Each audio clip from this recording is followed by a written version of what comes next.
Je suis Estelle Chirac, je suis Moi,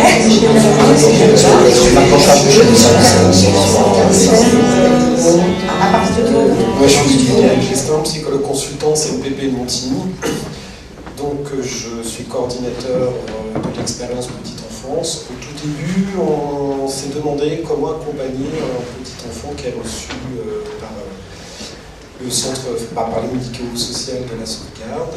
Et au décours de ces demandes-là, on s'est rendu compte vite qu'il fallait intervenir assez rapidement et mettre en place aussi une équipe pluridisciplinaire pour faire une évaluation et pouvoir proposer un accompagnement aussi aux parents sur l'annonce du diagnostic de leur enfant et comment on pouvait accompagner au mieux après pour un projet de soins individualisés.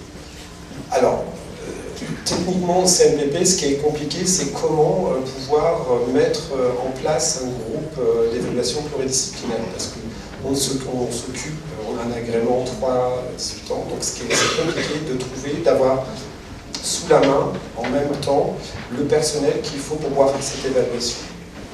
Donc, au décours de l'expérimentation au sein de la sauvegarde et du groupe, on s'est rendu compte qu'il faudrait mobiliser une équipe qui puisse évaluer et accompagner la famille dans l'annonce du diagnostic et aussi dans le futur parcours de soins pour cet enfant.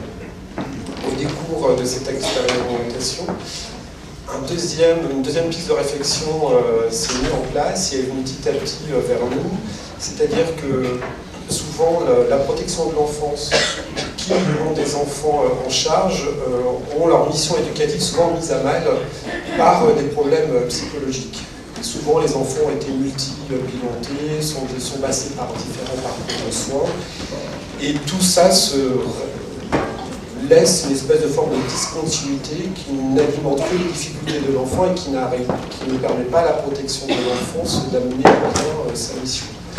Donc la réflexion de la sauvegarde, c'est de travailler en transversalité, c'est-à-dire comment le médico-social pourrait venir soutenir le pôle éducatif dans la prise en charge de cet enfant.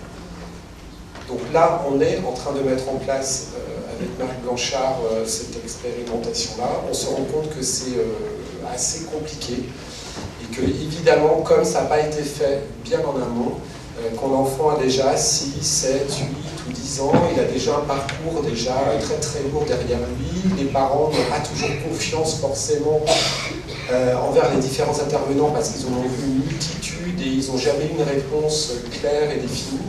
Et que le pôle éducatif, lui, est beaucoup envahi par des problèmes soit psychologiques ou soit de l'ordre psychiatrique. Et a bien du mal, lui aussi, à trouver des partenaires extérieurs qui puissent venir accompagner au mieux et à la fois la mission éducative, qui est l'objectif principal du pôle éducatif de la sauvegarde, et comment venir aussi aider l'enfant dans ses difficultés psychologiques ou psychiatriques qui viennent entraver aussi à la fois son apprentissage, son autonomie, et aussi un travail de lien avec la famille qui est mis à mal par l'ensemble de ces difficultés. Donc voilà, on vous en dira plus la prochaine fois.